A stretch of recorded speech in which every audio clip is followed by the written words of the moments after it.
It's good to see everybody. We'll give it a few minutes before we jump on into the questions. And let me make sure I can actually see the questions. That's a very good thing. There is a super chat feature too, so don't forget that. If you want to really get your questions seen, then go for that. Hey M&A, how's it going? Always like to make sure we can see the comments before we get started too, because sometimes it does not work. So I figured we could obviously focus on your questions, but we can focus a little bit on fat loss since we're into summer. Hey Chris, how are you? Hey Megan. So this is a great question. Megan's asking, how do we figure out how many calories to eat to lose fat? And then how many calories to eat to maintain when fat loss is achieved? So when you're looking in terms of intake of calories on a fat loss diet, you want to be somewhere around your goal body weight multiplied by 12. That typically will give you a really good starting point. Now, if you don't want to do that, you can also go to bmrcalculator.net, I believe. That's going to give you your BMR. But quick and easy way to do it would just be to take your goal body weight, multiply by 12. If you want to be a bit more aggressive, you can multiply by 11. This is going to give you your calorie intake that you would need in order to get into a deficit. Now, once you achieve those fat loss goals, you get to your goal weight or your goal appearance, which I tend to like a little bit better than goal weight, then you would slowly bump up those calories. And you can actually do your current weight times about 13 to 15. Really depends on your metabolism, how quick it is, and that should give you a ballpark estimate for maintenance calories. Keep in mind for fat loss calories, you want your protein intake to be relatively high. This is going to help with satiety. It's going to help bump up the metabolism just a little bit by what's called thermic effect of food, or TEF. So the more lean protein you're taking in, the more your metabolism will be increased. Satiety purposes and also for muscle maintenance. So as you're on a caloric deficit, you want to do everything possible to maintain that lean mass. Super important, because when you're looking at fat loss diet, that's exactly what it is. It's not necessarily weight loss, because you don't want to lose a combination of muscle and fat, because you'll end up looking like a human coat hanger. We want to lose that body fat, want to keep the muscle, as much muscle as possible. Obviously, when you're in a caloric deficit, you're going to lose a little bit of muscle, but we can always maintain that muscle. So when you get there, then you're going to bump up those calories. If you don't want to take the weight where you reached, where you're at your goal weight, and multiply that by 13 to 15 to get maintenance, you can always do little calorie bumps every single week. And that would be my preferred way of doing things. It's sort of like a reverse diet. So let's say you're in a deficit at 1,500 calories. Once you hit your goal weight, then you're going to bump it up to 1,800 calories. And typically for me, what I like to do is bump up that protein to make sure you're at a gram of protein per pound of body weight. And then you want to, of course, increase the carbs as you're most active. And you can also increase those fats just a little bit. Hello, Ellie. Hey, April. Hi, Katarina. Hello, Sarai. Nat Dor asks, what suggestions do you have for a successful peak week? Fantastic question, Nat. Thank you so much for asking that. So peak week, if you're not familiar with that, is kind of it's a bodybuilding thing. It is the very last week heading into a competition. What I like to recommend is always go through a mock peak week. This is going to allow you to kind of get those bugs out and make sure that you're, doing everything and your body is reacting the way you want it to react, because a lot of times you can cut carbs, you can cut salt, you can manipulate, all kinds of things, and your body may not react the way you want it to. So a successful peak week, to me, would be number one, get in the best condition you can possibly get into. So get as shredded as you can. And what this is going to do is it's going to allow you more room to be able to manipulate things. And then you don't have to pull any funny business, as I call it. So you don't have to cut your water. You don't have to, go and do anything crazy. Aside from getting as lean as possible, a successful peak week would be a good manipulation of your carbohydrates. So you've got a couple of different things that you can do here. You can either backload your carbs going into a competition. So you're looking at Sunday, Monday, Tuesday carb loading, and then easing up on the carbs. And this can be a good approach if you ever have a tendency of spilling over, because if you bump up those carbs too much, by Wednesday, you can really cut back on the carbs and fix the issue. So you've got the backloading, or you can do a depletion followed by a carb load. And that's typically what I would do when I did figure, is I would do low carb, low fat, so basically just protein and veggies, Sunday, Monday, Tuesday, Wednesday, and then let's say the show is on Saturday. So Thursday, I would start a carbohydrate load. And again, this typically works if you've done a practice run through to know what your body is, how your body is going to react. Now, it's important, sodium, really, really important that you're not cutting your sodium too soon before your competition. So if you cut your sodium weeks out, you're Mrs. Dashing everything, you don't have salt on anything, then you've lost one of your tools for being able to manipulate things last minute.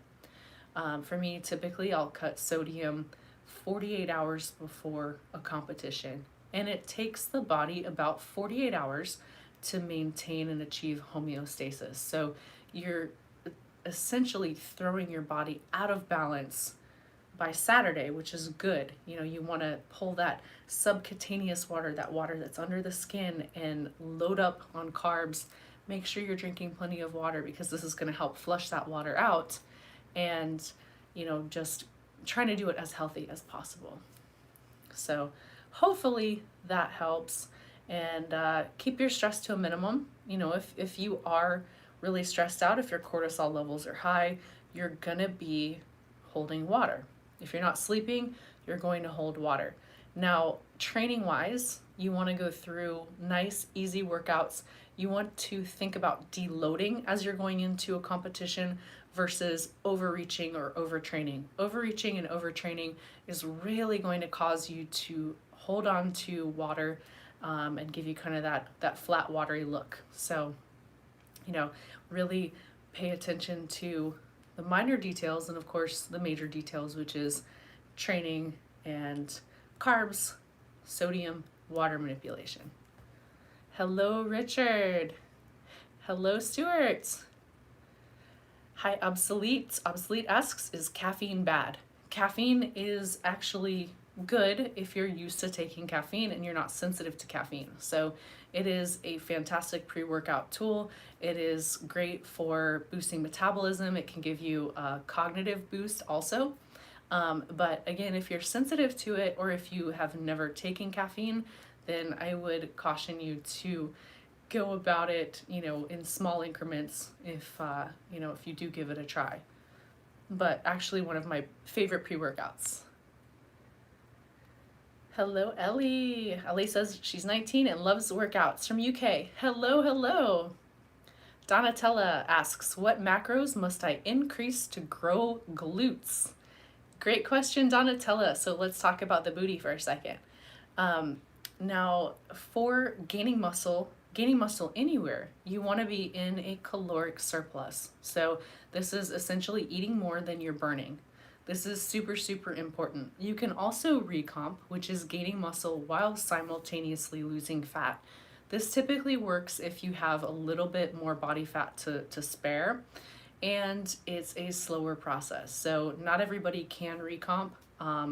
And so if you're really looking to grow your glutes, I suggest being in a slight caloric surplus. This is going to be super helpful. So as far as macros go, you want to make sure that you're getting about 1 gram of protein per pound of body weight. Protein is really important. Make sure you're spreading that intake out throughout the day. Make sure you're getting protein at every meal and every snack. And guess what the other major macro is when you're looking to gain muscle? Carbohydrates. Must get enough carbs in order to gain muscle. This is really, really important. I can't stress it enough.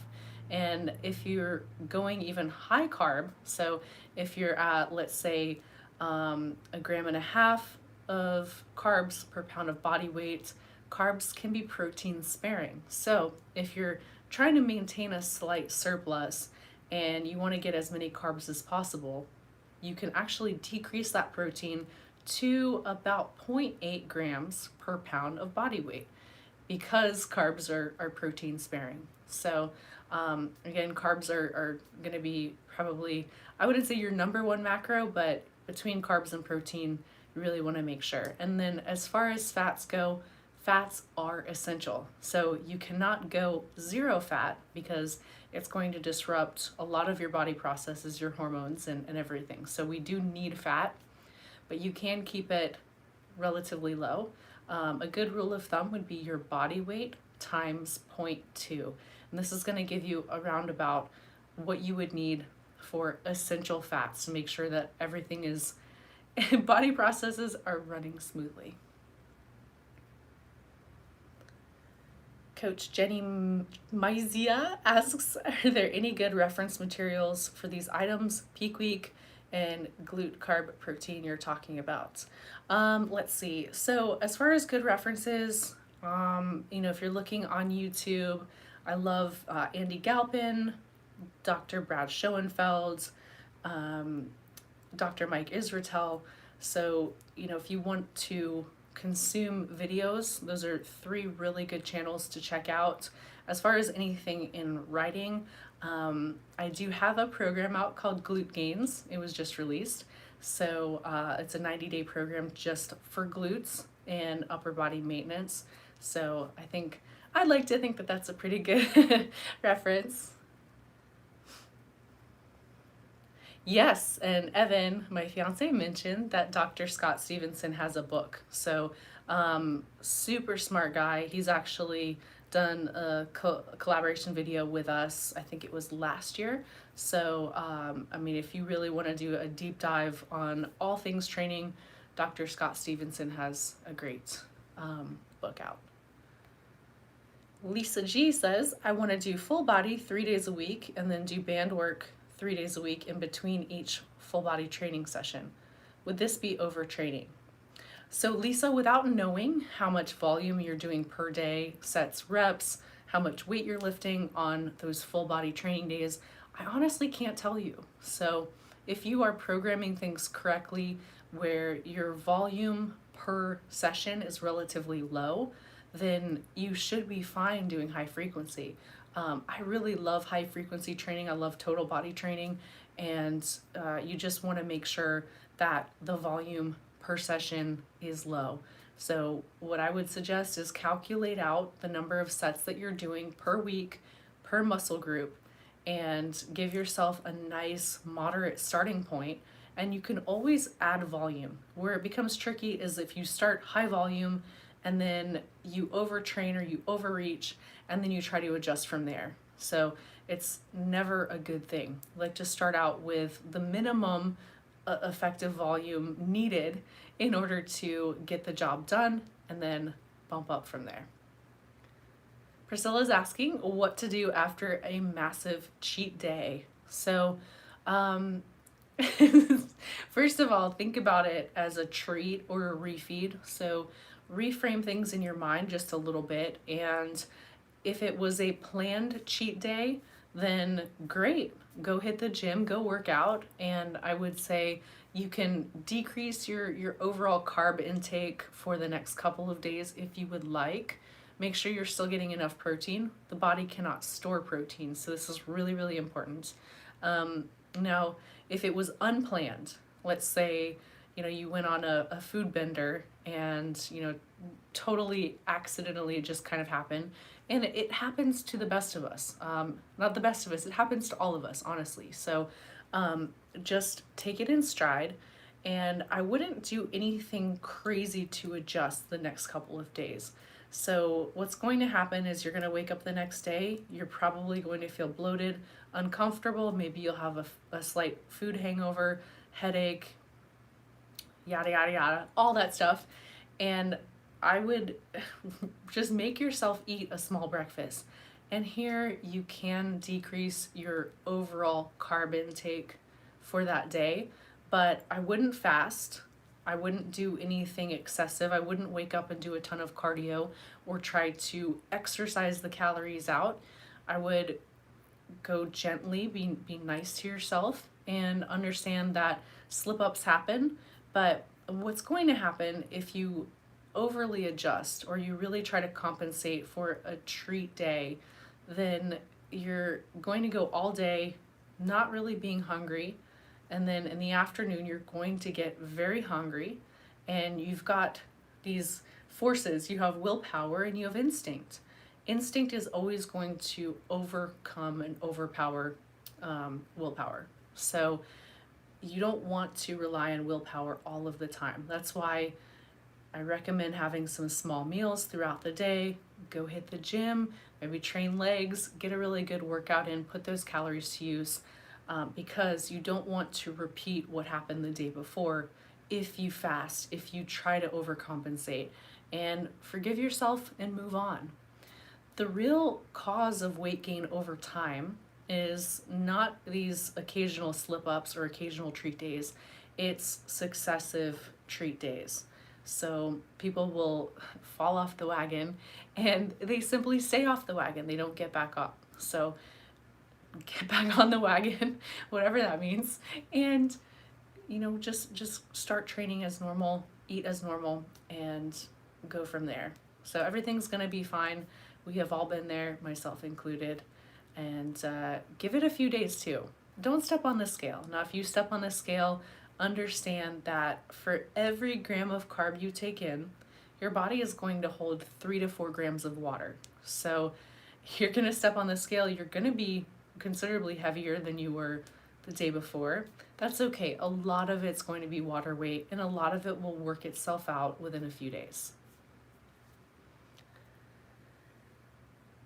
Let's see. Oh, thank you. Elizabeth says, thank you for your time. Well, thank you for your time too.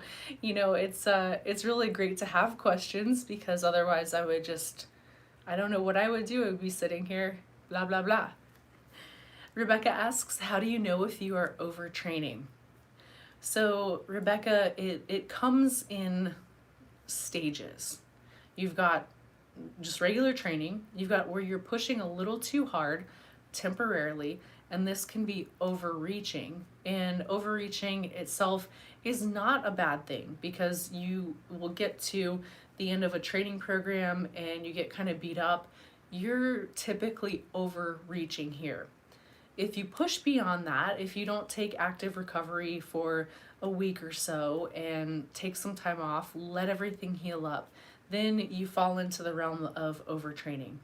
And a few good ways to know if you're overtraining: trouble sleeping, trouble thinking, slower digestion, and when you go to the gym, you pick up a weight that should be relatively light, it feels heavy. Loss of motivation, that's another good one.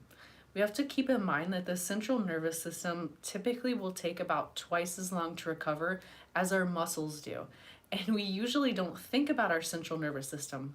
We think about muscles because we can feel muscle soreness. So really pay attention. Another symptom could be that you're cold all the time. So cold, lacking motivation, grumpy, that can be part of it too. And knowing that the central nervous system takes quite a while to recover, you really have to take care of yourself. Now, if you have a wearable that tracks your resting heart rate, it tracks your heart rate variability, then you're going to have more insight to if you're overtraining or overreaching or overtraining. If this is the case, then your HRV, your heart rate variability, which is something we want to be, relatively high, it will drop and it will stay low, and it will stay low than what your median HRV is. So that's a good indication. Your body temperature will go up typically, and your resting heart rate will also go up. So if you have a resting heart rate of 60 and you really feel like crap because you've been pushing too hard for too long, and your resting heart rate might go up to 70 or 75. Those are really good indications that it's time to back off from training. And one of my favorite quotes is, "The gym tears down, rest repairs." So if you are not training for something really specific where you have to be in the gym all the time, you're going to be a better person. You're going to be a lot better off if you take that time away from the gym to rest. Lauren asks, could you recommend a whey product and other products that help in the training phase? So for whey protein, you want to make sure that you're getting a good quality whey protein isolate. And whey protein isolate is going to typically be very, very low in lactose. So if you're lactose intolerant, you can usually get away with a hydrolyzed whey protein, or something that is, really well filtered, cold filtered. And what you also want to look at is you want to look at, it's obviously not protein, but on the back of a protein container, it'll have your nutrition facts. Look at the scoop size in grams. Scoop size in grams, it might be 35 grams weight. And then look at the amount of protein you get. That will be towards the bottom.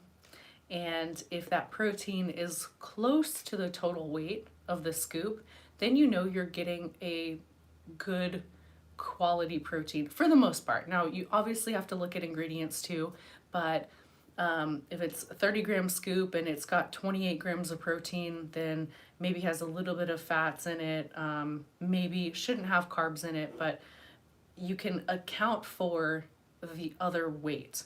If you go, let's say you go to like Walmart, for example, and you get, I don't, I'm sure some people like to take it, but like 6 Star, like Body Fortress, or one of those, you'll see the scoop weight is like 35 grams and the total amount of protein that you get might be 20 grams. So there's 15 grams of weight that is unaccounted for. So you just, again, want to make sure that the ingredient list is as short as possible. Try to avoid, a lot of the artificial stuff, artificial sweeteners, some emulsifiers. They can be not so good for gut health. And, just really, really pay attention to the ingredient list and your nutrition facts. It'll tell you a lot. Hey, Dan, thank you so much for your super chat. Dan says, thank you for the wisdom you share with all of us. Dan says he needs to start cutting, and he asks, do you think I should hold off on the flax I put in my smoothie or shake right after my workout? I think you mentioned not having it right after, or not having fat after. Yes.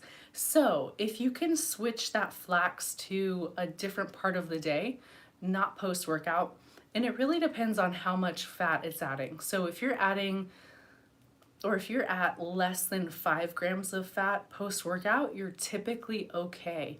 But fats are going to slow down digestion, and I believe there's a good amount of fiber in flaxseed too. So if you've got 5 grams of fat and you're adding fiber to that post-workout meal, you're slowing down the digestion process, which can slow down recovery. So really important, those 2 meals, that pre-workout meal and that post-workout meal, really, really important to make sure that you're going low fat there, less than 5 grams of fat, and that you're consuming a good amount of protein and a good amount of carbohydrates to help fuel the workout.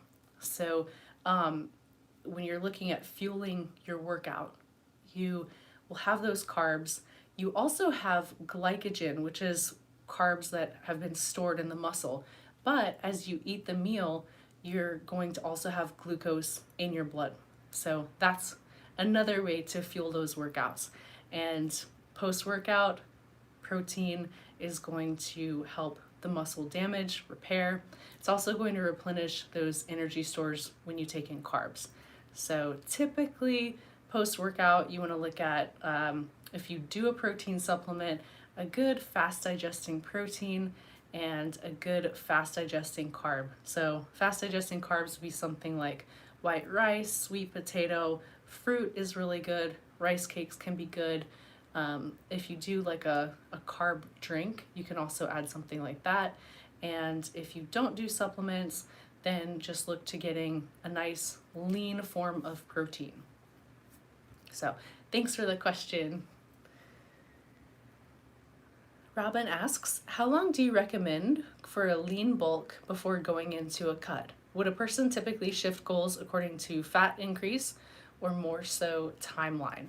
So when you're looking at doing a lean bulk or gaining muscle, you want to go for at least 90 days, because what happens is during that first month or so of weight training, your body is going to set up satellite cells. You're going to hold intermuscular interstitial water. So you're going to have the appearance that you've gained muscle, but it hasn't happened quite yet. So if you go on a lean bulk or a clean bulk for, let's say, 30 days, you will appear bigger, but as soon as you go into a cut or maintenance, that size will typically come down because a lot of it's water. So typically I'm going to give it 90 days and then go from there. Let's see, what was the second part of the question? Yes, so, and then as far as shifting goals according to fat increase or timeline, really keep track of your progress. Keep track of your progress in the form of pictures, measurements. Now, for muscle gain, you can step on the scale, but you're looking at 1% of your body weight gain per week or less. So anything over that as you're bulking is typically going to be a little bit more fat than muscle. Another really good thing to consider is taking those measurements, measure the muscle groups where you want to gain muscle. So let's say you want to gain in your shoulders, let's say you want to gain in your thighs or your glutes, measure that too. Always measure the waist, because that's going to be a really good indication of fat gain. If the waist is increasing at the same rate as the rest of the body, you're probably going a little bit too fast in terms of bulking. So I would suggest backing off the calories just a little bit. The waist is of course going to increase as you gain, as you go through that bulk, but it shouldn't increase as quickly as the other areas increase. Now, as far as when it's time to lean down, you are going to be the judge of that. I would say after 90 days, and you don't want to bulk forever, because you get to a point where, yes, you've gained muscle, but you are going to gain some fat when you bulk. It's just how it is. So at that point, then you can go through a mini cut phase where you're reducing your caloric intake for 4 weeks, 6 weeks. This is going to help you get rid of some of that extra body fat, and then you can go right back into bulking again. So it's a really nice way to also sensitize yourself to gaining more muscle, going through that mini cut, and then adding the calories back in. Hello, Angela. Angela was just diagnosed with degenerative disc disease, and she can't put too much weight on her back. And she asks, do you recommend the Hex bar for a workout for the back? Yeah, so first and foremost, always talk to your doctor. Make sure that these exercises or these movements are going to be okay for your back. But a couple of good tools that you can use for training that are not going to compress the spine would be the Hex bar. The landmine is great. If you're looking to train legs, exercises like goblet squat or dumbbell deadlift, even the Smith machine can be really great for not taking away the stabilizer muscles and not putting pressure on the spine. Now, going to leg exercises, you also have the option of switching to primarily single leg exercises. So This is going to decrease the overall load that you need to get the job done, to really get a good workout in, and it's not going to put as much pressure on that back. But as far as back exercises for the hex bar, you could do that. Also look to cables, look to incorporating more band work and just changing the different types of tension and resistance that you're giving your body. Oh, thank you, Albert. Jessica asks, is oatmeal a good post-workout option? So oatmeal can be okay, yes. Typically it's a little bit higher in fiber, a little bit slower to digest, but if you're going to choose between something like a steel cut oat versus a quick oat, post-workout, I would definitely opt for the quick oat, something that's actually a little bit more processed because it's going to be a little bit easier to digest. Hello, Sabrina. Oh, I'm glad you caught me too. She says, not sure if anyone asked this, but why do you remind me so much of Linda Carter? Oh, thanks. Aside from that, thank you so much for all you do. Well, thank you. That's a very nice compliment. I loved Linda Carter. I really wish I had. Did she have a golden lasso? I feel like that would come in handy. So maybe we can find a golden lasso. Chris says, I love landmine. Yes, me too. Rex asks, what exercises do you recommend for people with rheumatoid arthritis? So this is going to be a question for your doctor too. I am not very familiar with rheumatoid arthritis. I do know that it's painful. And I do think that exercise can be helpful, along with an anti-inflammatory diet. So definitely look into cutting out some potentially inflammatory items like wheat gluten. Dairy can be inflammatory too, and that typically will go a long way to helping alleviate some of the symptoms. But as far as training goes, that's again something that I would talk to your doctor about.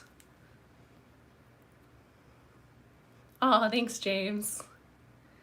LC asks, when someone is training for their first show, how long do they need to plan to prep for? Okay, so this is a question that I probably will have a difficult time answering because you have to look at objectively your physique and the division you're training for. So if you have been an athlete growing up, if you've been lifting weights for years, you may only need a few weeks to get ready for stage. If you have not been an athlete, if you have never weight trained and you're looking to put on some serious mass and you want to go into, let's say if you're a guy, if you want to go into men's physique, if you're a girl, if you want to go into figure, that's going to be something where you may have to train for a couple of years, a few years before you get to the point of fitting into the criteria for that category. That being said, you can always start with a smaller division. So let's say you're a female and you want to get into bikini. Typically the amount of time you need to train for bikini is a lot shorter. So take some starting pictures, take front picture, side picture, and a back picture. I would also suggest getting a DEXA scan done if possible.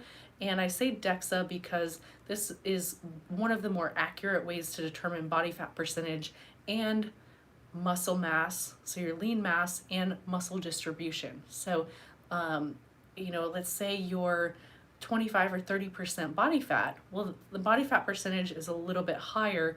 We can't really tell a lot of times what's under there. So you may start shredding down and you may not look the way you want to look because you don't have the muscle mass. So really get your starting point down, really get your pictures, figure out with a DEXA, you can go also talk to a trainer, get body fat testing done via calipers. So you can have your weight, you can calculate your body fat percentage.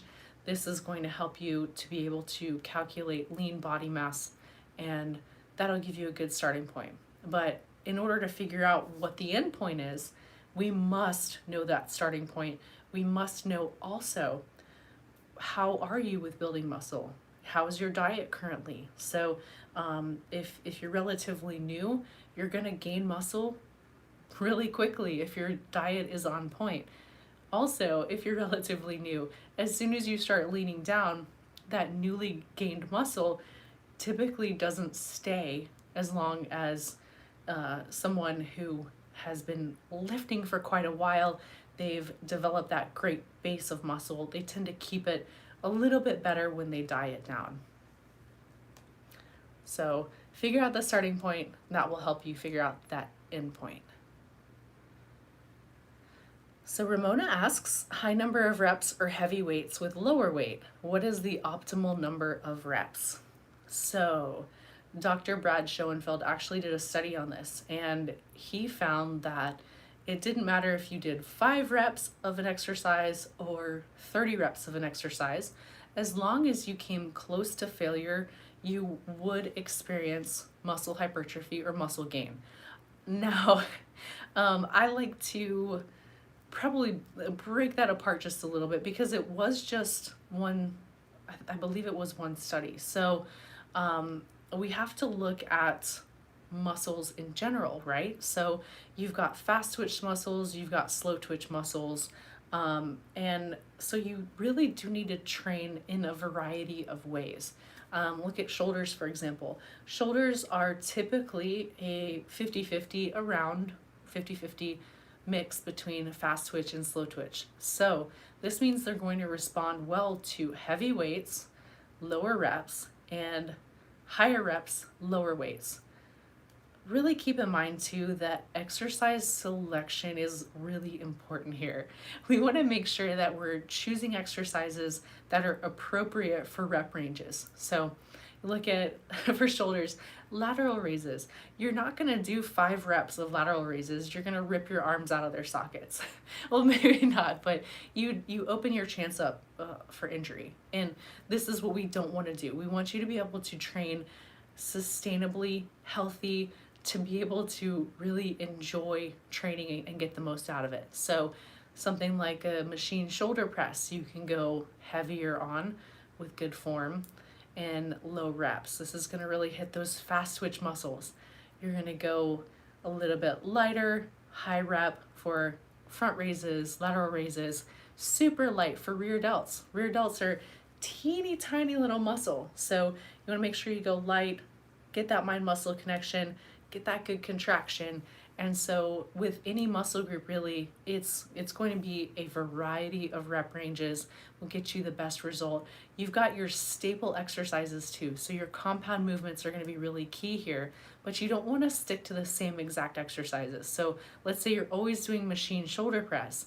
Well, you're hitting the very same parts of the muscle each time you do shoulder press on that machine. So vary your grip. Go on the Smith machine, do single arm shoulder press, do cable single arm shoulder press, maybe do dumbbells, do dumbbell neutral grip. You can just really change things up. You can do rear delt presses with lightweight, of course, but variety is going to really increase the amount of hypertrophy to a point. You don't want to be ping-ponging all over the place either. You want to be able to set up some core exercises for, let's say, 4 to 6 weeks, so you can gauge strength progress too. Increase volume incrementally. Each week you're looking at an increase of volume of about 10%. That's why it's important to keep track of the weights that you lift, your sets, your reps, so you can smartly increase that volume over time, and then give yourself a deload or change programs if you don't need a deload. So it's a lot goes into it, but a lot of it can be really intuitive once you start training.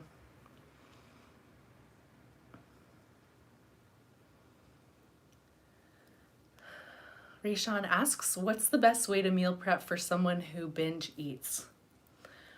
Wow, okay, so that's a tough one. As far as if you have someone in your life who binge eats, I would try to remove trigger foods. So that's going to be probably first and foremost. Or if you have snacks in the house, make sure they're at least 2 steps away. So try not to keep things out on the countertop. Now, a lot of binge eating or disordered eating can come from here. So, it's a control aspect when someone maybe doesn't have control over certain parts of their life. They have control over the food or they use it as a coping mechanism. So there may be something underlying that needs to be dealt with in that person's life before they can fix the binge eating. And eating is so tough because there's a saying that if you have an eating disorder or you have trouble with eating, it's like having a tiger in a cage. And 3 or 4 times a day, you have to take that tiger out for a walk. So it's a very good analogy for an eating problem. That being said, maybe the person can get therapy, they can get help, get rid of those trigger foods, break patterns. So if this person binge eats at night, replace that binge eating with a different behavior or a different activity. It's hard to quit something cold turkey, especially when it becomes a habit. So if, let's say, at 8 o'clock at night, someone starts with food and then it snowballs from there, 8 o'clock at night, you go for a walk. You get out of the house, you get out of the kitchen, maybe take that person to go get a pedicure or do something self-care. And that being said, once you get those issues straightened out, then just meal prepping for them where they have good nutritious foods that are high in satiety. So you want to make sure to give them lots of nice leafy green vegetables or just vegetables in general. If they're not eating vegetables now, just introduce them slowly and really give them good quality protein and again foods that are higher in satiety. So for a person who binge eats, you may not give them white rice because it digests relatively quickly. You might give them brown rice. It's higher in fiber. It improves those feelings of satiety. And if it's a hunger thing, then it may keep them from being so hungry. And then you can look to certain meats that might be a little bit more satiating than others or certain types of protein. So things like egg whites can be high in satiety because it's a huge volume of food for a cup of egg whites. And probably avoid fruits and sugars and that type of thing just until they get back to baseline.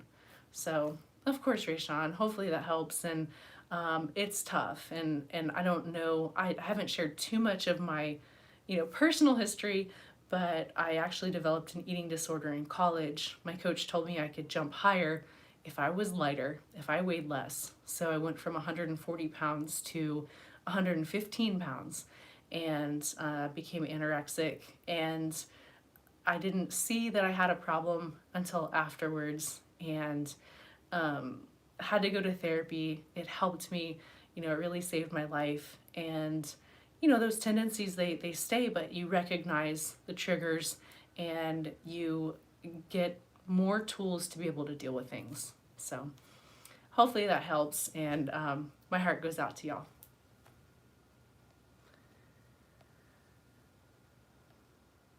Diane asks, what are your thoughts on carb cycling?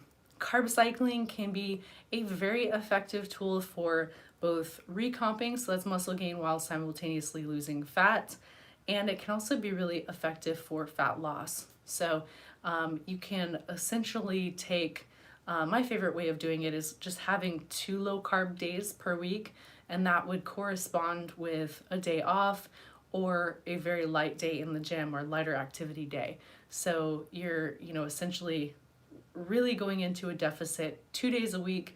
This creates a deficit over the course of a week. So typically with food intake, I like to look at the average intake over the 7 days versus each day. This can be a lot more helpful in terms of tracking progress. But yeah, love love carb cycling. Perhaps I think I'm more of a fan of calorie cycling though, because typically I do better on more carbs than on fats. So that would be the way that I would go on HIIT days, high activity days, or leg days where I'm burning, more calories.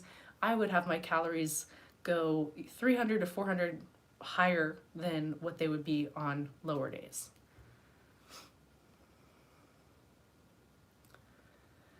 Green Machine says, "Hey Erin, how do you fix pincushion face or face puffiness?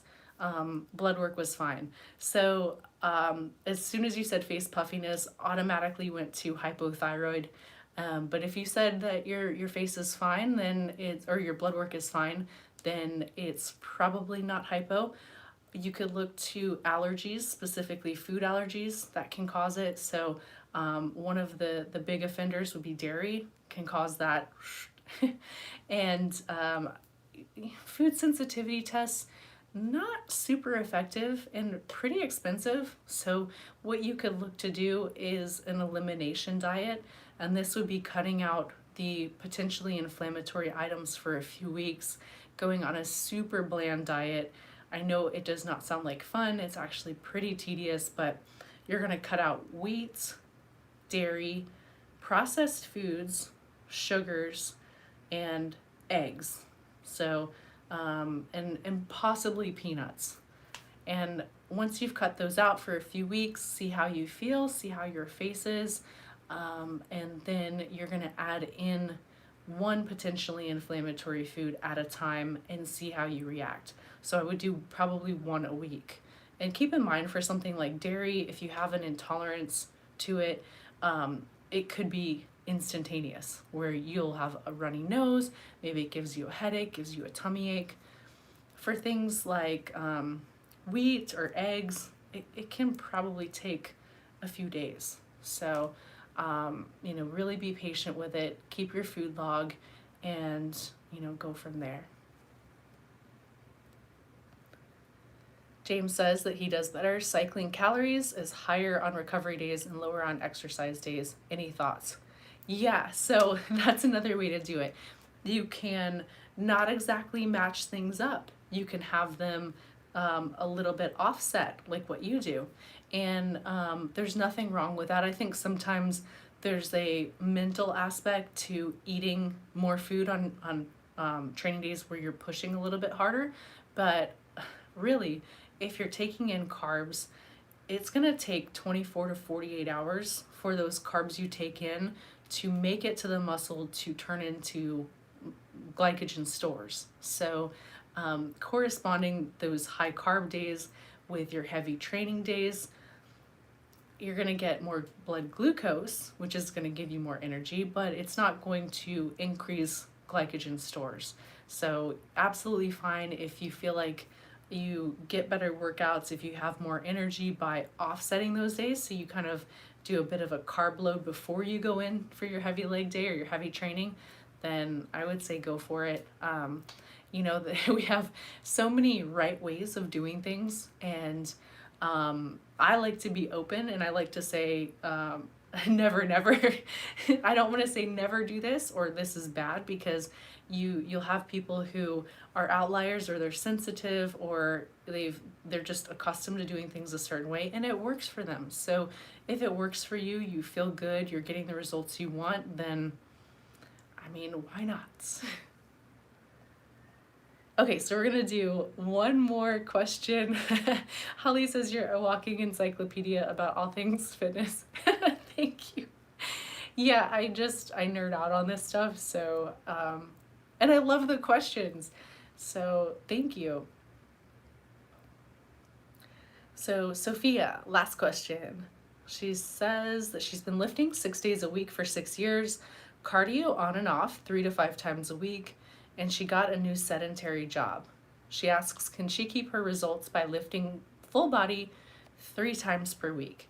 Okay, so you can keep your results, but understand that your previous activity level is probably a lot higher than what your current activity level is. So you're probably going to have to adjust your calories.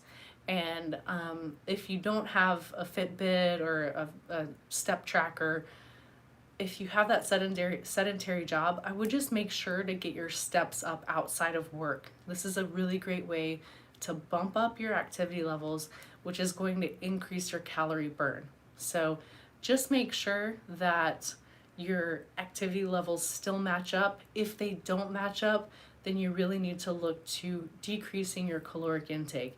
If you decrease your caloric intake, then absolutely you'll be able to keep your results. Now, at 3 days a week, you want to make sure that you're really prioritizing those muscle groups that you want to maintain. Can you gain muscle on 3 days a week?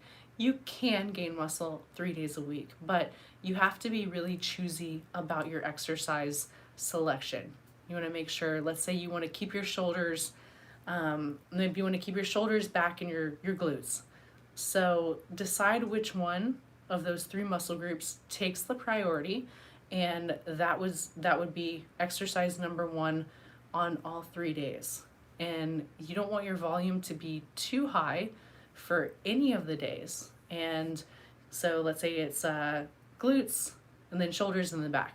So your 3 days would be a glute exercise, a shoulder exercise, and a back exercise. And then you might go back, you might do some isolation work for glutes, you might do some isolation work for shoulders and back, or you could do 3 glute exercises, 3 shoulder exercises, and 3 back exercises each day and call it good.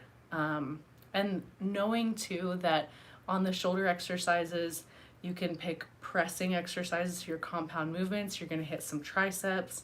On your pulling exercises, you want to make sure that you're including some underhand pulls so that you're hitting those biceps too, which is going to help you maintain that lean mass. So lots of compound movements give you more bang for the buck.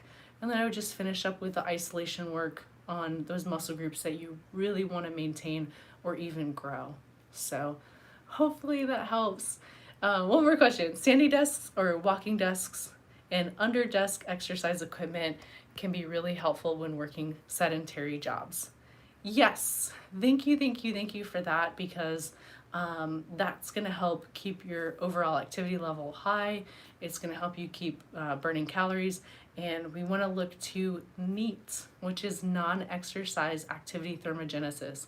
This is the amount of calories we burn just by being us. And so if you're really looking to lose fat, keep your NEAT high. So make sure you're keeping your steps up.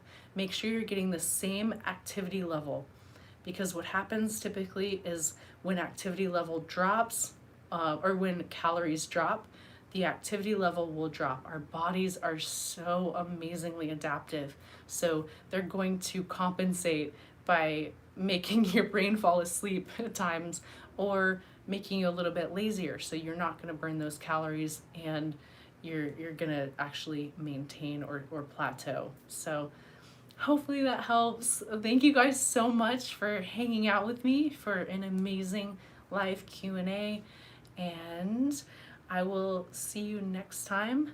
Until then, oh, and we've got some really good workout videos coming out in the next couple weeks, so we're back on it with workout videos.